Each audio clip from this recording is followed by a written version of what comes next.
Simmer down, simmer down, simmer down, I'm on the radio. We out here. Happy New Year. We got the homie Aewon Wolf 2017. First time, first interview. Surprise album from the man Aewon Wolf. In the place to be.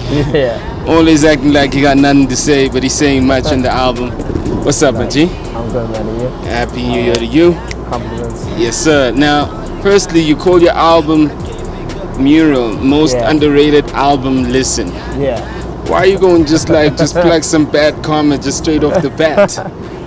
No, it's not bad karma. It's actually, when I say most underrated album, listen, is the reason I put listen at the end is actually like a pause before the listen. Is if you don't listen to it properly, you're gonna underrate the album.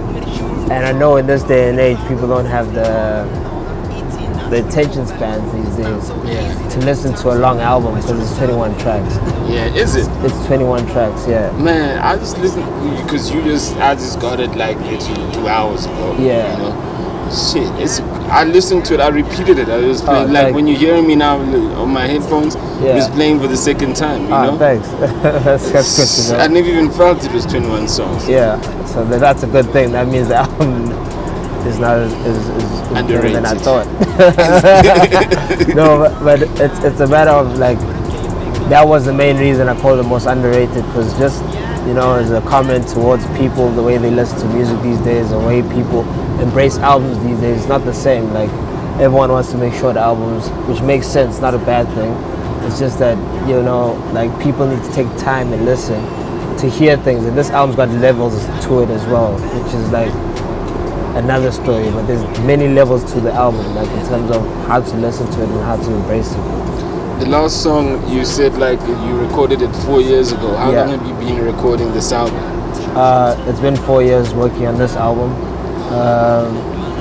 Sorry, that's on the last song on the album, just for clarity. Yeah. On the album, it's called My First Song I ever made as Aewon Wolf, which is actually the fact. It was this first song I ever made as Aewon Wolf. I mean, I'm sure you know me from back in the day when I was part of Silverback, and then I was part of Skyrock Nation. I was like doing things in groups. And when I came back to Durban, doing my thing. And when I came back to Durban and I shut down Sketchy Bong and created Aewon Wolf, that was the first song I ever made. And for me, it was very different because like that song was nothing like what is coming out in SA, is nothing like what's coming out anywhere in the world. It was very different at that time, 4 years ago. Now there's more songs out there that I've heard. I've heard a couple songs that are on the same tip, but I guess the genre kind of caught up in terms of the sound and being like different and being weird and having different elements. Because at that time it was just me being honest. I just said I'm gonna be honest on this track. I don't care. Let's go crazy with the beat. Let's switch halfway, change into like a reggaeton beat and make it hip hop, make it R&B. Let's sing. Let's, you know, there's so many different things going on in that song, and that feel that was like Aewon Wolf, and that's where we became Aewon Wolf after that. So I mean, you are half lawyer, half rapper. Well, full rapper. Are you even a lawyer though? You know, or you just qualified? If you're not practicing, I mean, damn, there's a lot of rappers that need lawyers out there. You got speed fines out the festive. No, I'm not a practicing lawyer, but I am a lawyer. So you can get that out of the way. But besides that, it's like I do a lot of things. Law was just an education, you know what I mean? I wanted to get an education when I was a varsity. I had an opportunity to go to varsities, which not everybody gets the opportunity, so I didn't waste it. I said, let me do it. And I mean, I fought hard for that degree, so man, you should have just did a sports degree, man. If it wasn't your eye, we're going to be done with this, you know? No, to be honest, I should have, but I'm not complaining, man. Law is like, it's, especially for my parents, because I feel like they wanted the degree more than I did. So I wanted to give them something that was respectable, and at the same time something that's going to help me in life later on. I didn't have time to become a doctor. I was like, no, 7 years is not is not an option. So now we are in a place where murals dropped, surprise drop. I love, man, like the beat on track 2 though. See, because I just listened to it repeated again. I don't know the names of the tracks, but the beat on track 2 though with Zakwe, and then I just jumped through the track with Mashaya with W. Like these are just the songs I just heard again now, and yo man, it's like the beat selection, the process, you know. Explain that. Why is it important for you to even choose? How do you choose your sound? Because it's a hell of a music album. Okay, thank you. The way I chose the beats is I actually sat down and created the beats with Sketchy. Like the way this album was created was the way I always make music generally, not specifically for this album. Is I sit down with Sketchy and we just sit and we start vibing with ideas and we just say, no, this is what I'm feeling, and he throw in something, and while he's throws in something, I'd say, no, I need to jump on. I've got this idea, and then I'll just make noises. It doesn't have to be words, but to get a feel of what we want to do. So I can say the most random things, and then he'll switch that and turn into and just pull from there. So like, even if you listen to the hook, it's like, and that track too, it's like to live and die till in the city where the skinny niggas die. In the city with.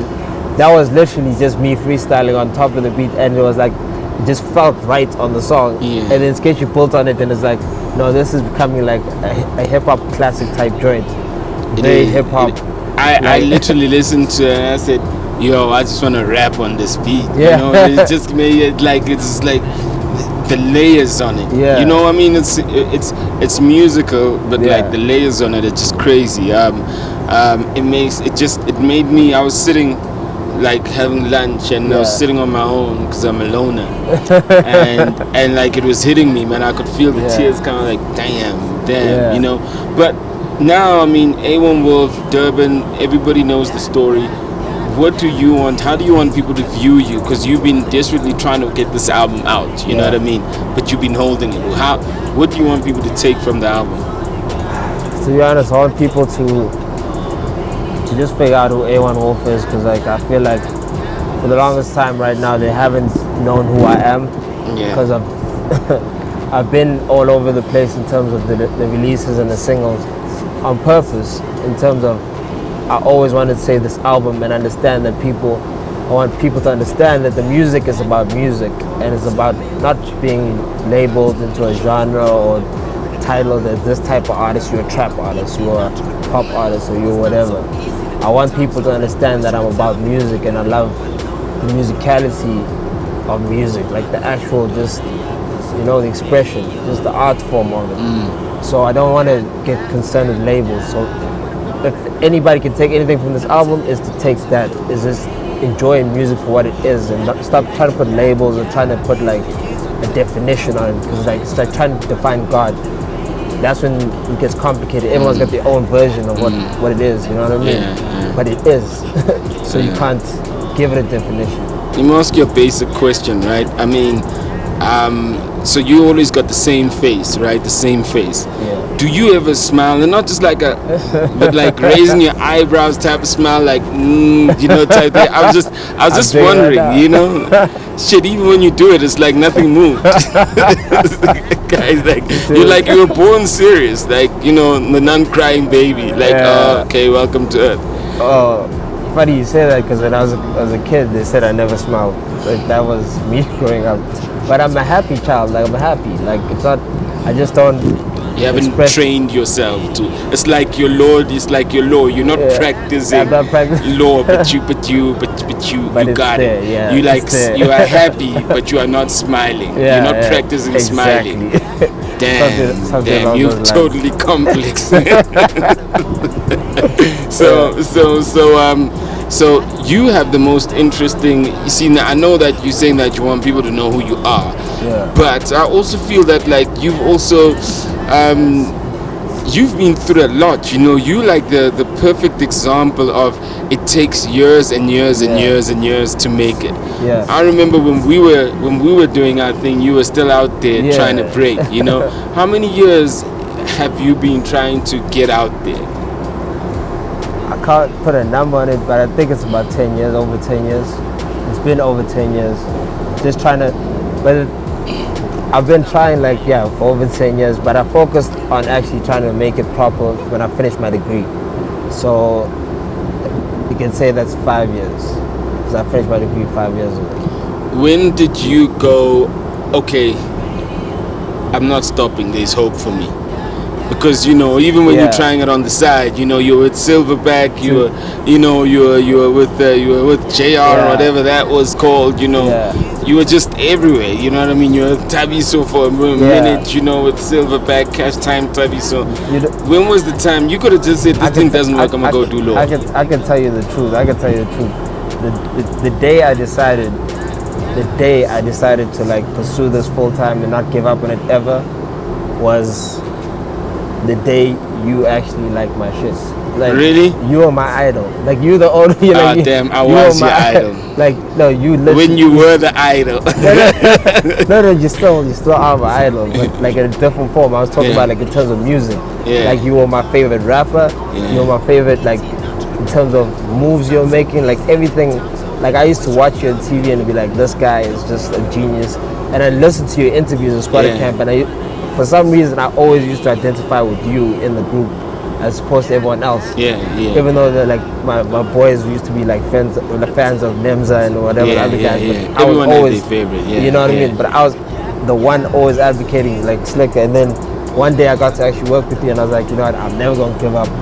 I'm gonna do this, because you told me, like, you literally told me that that's the only way to make it is by not giving up. I don't know if you remember that conversation, but you're always dropping gems. So that was it. Like, oh wow. Okay, well, alright, shout out to me. Boom boom. Simmer down, I'm on the radio.